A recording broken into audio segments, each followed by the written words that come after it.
two of the world's most powerful and autocratic leaders, Chinese President Xi Jinping. Chinese President Xi Jinping. Xi Jinping. Xi Jinping. Xi Jinping. Xi Jinping this week is making history and staying on in power. In a world where power and wealth are intertwined, where leaders accumulate mansions, yachts, and private jets, there is one exception: Xi Jinping.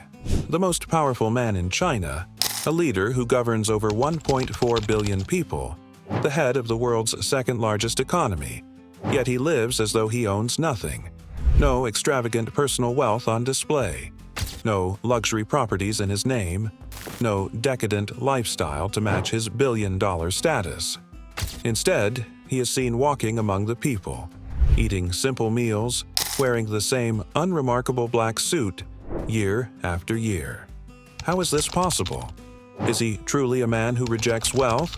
Or is this the most elaborate and carefully crafted political illusion of the modern era? Let's find out. To understand Xi Jinping's choices today, we must first step back in time, to his childhood. Because, unlike many world leaders who rose to power from privilege and wealth, Xi's journey was forged through hardship and struggle. Xi was born into the Chinese elite. His father, Xi Zhongxun, was a revolutionary hero and one of the founding members of the Communist Party. This meant young Xi Jinping was raised in a privileged environment, attending elite schools and growing up surrounded by political power. But then, everything changed. In 1966, Mao Zedong launched the Cultural Revolution, a movement that would purge intellectuals, officials, and even party loyalists from positions of power. Xi's father was among those targeted. He was denounced, imprisoned, and stripped of all status. Suddenly, the Xi family was no longer elite. They were enemies of the state. At just 15 years old, Xi Jinping was exiled to the countryside. He was sent to a small desolate village in Shanxi province, far from the comforts of his previous life. And this was no ordinary exile. He lived not in a house, not in an apartment, but in a cave, a small, cold, earthen home carved into the hillside. There was no heating, no modern comforts, no electricity, just dirt floors, dim candlelight, and the constant struggle to survive. He spent 7 years in this place, waking up before dawn, doing backbreaking farm labor, and enduring the blistering summers and freezing winters with only the most necessities. If he wanted to bathe, he had to carry water from a well on foot. If he wanted to read, he had to do so by the faint glow of an oil lamp. But hardship does not affect all men equally. Some are broken by it, others are forged by it. And Xi Jinping? He adapted. He learned. He understood the value of patience, of loyalty, of endurance. Above all, he learned the power of perception, of appearing humble, of showing resilience, of projecting the image of a leader who understands the struggles of the people because he had lived them himself. This was not just survival. This was training. Primitive-looking caves and the surrounding soft dirt mountains tell just part of the story of the hard life that gave Xi Jinping his foundation for the future. I could tell he was different. He was nice to people. Fast forward to today. The boy who once lived in a cave now stands at the top of China's political structure, controlling a nation with a $17 trillion economy, commanding one of the world's largest militaries, and overseeing the daily lives of 1.4 billion citizens. Yet, despite this immense power, Xi Jinping does not live in the grand palaces of emperors past. He does not flaunt wealth like oligarchs in other nations. Instead, he projects the image of a simple, disciplined leader. There are no images of him vacationing in Monaco or dining in Michelin-starred restaurants.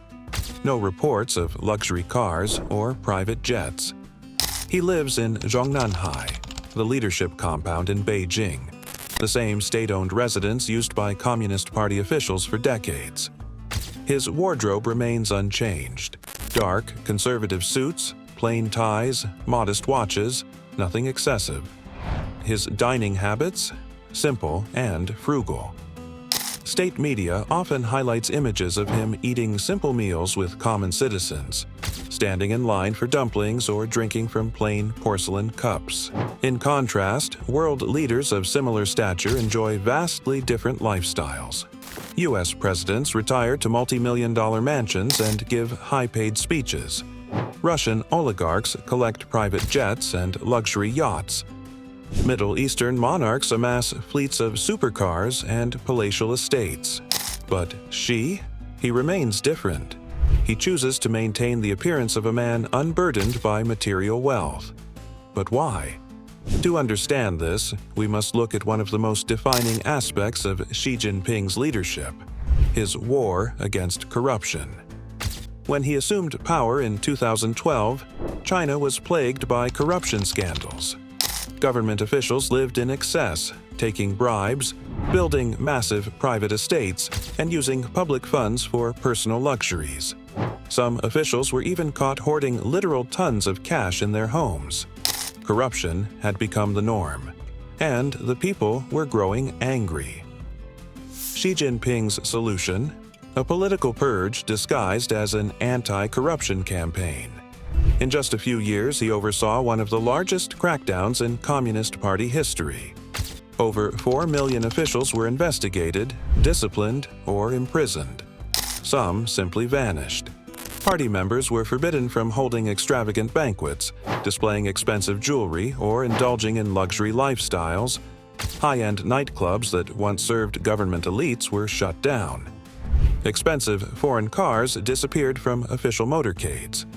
And at the center of all this was Xi Jinping himself. He did not just enforce these rules, he embodied them.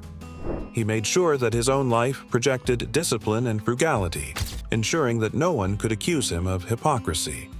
By living modestly, he ensured that his campaign had credibility. By rejecting wealth, he made it impossible for critics to accuse him of corruption.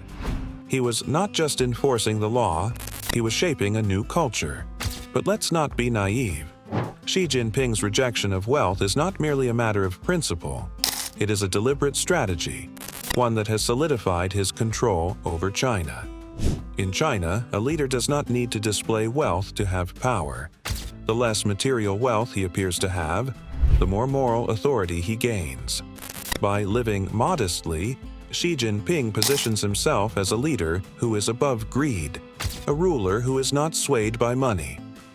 This allows him to demand sacrifices from the people, to justify strict economic measures, to ask for loyalty without question. It also serves a more practical purpose. Unlike other world leaders who have become targets of corruption accusations due to their vast wealth, Xi's lack of visible personal riches makes him untouchable. His enemies cannot accuse him of embezzlement. His critics cannot point to offshore bank accounts or luxury estates. He is protected not by money, but by perception. But here is the truth. While Xi Jinping may not personally own extravagant assets, his power is far greater than any billionaire's bank account. His influence is absolute. His control over China's economy, military, and political system is unmatched. And behind the scenes, his family members have quietly amassed fortunes through private business dealings, shielded from public scrutiny. True power is not about wealth, it is about control. And Xi Jinping does not need yachts or mansions, because he already owns something far more valuable: China itself. So, does Xi Jinping truly live like a broke man? Or has he simply rewritten the definition of wealth? He may not flaunt riches, but his control over an entire nation is worth more than any fortune. In a world obsessed with money, Xi Jinping has proven that the greatest power lies not in what you own, but in what you control. And in Xi's China, he controls everything. Do you think Xi Jinping is doing the right thing, even if it is about control? Let us know in the comments section. Is he better than other leaders in any way? Do you want to watch more videos like this one? If yes, subscribe to our channel and press the bell icon next to it. We have decided to bring videos on something nobody talks about: China's projects, economy, and increasing power. Thanks for watching, and until the next video, stay tuned.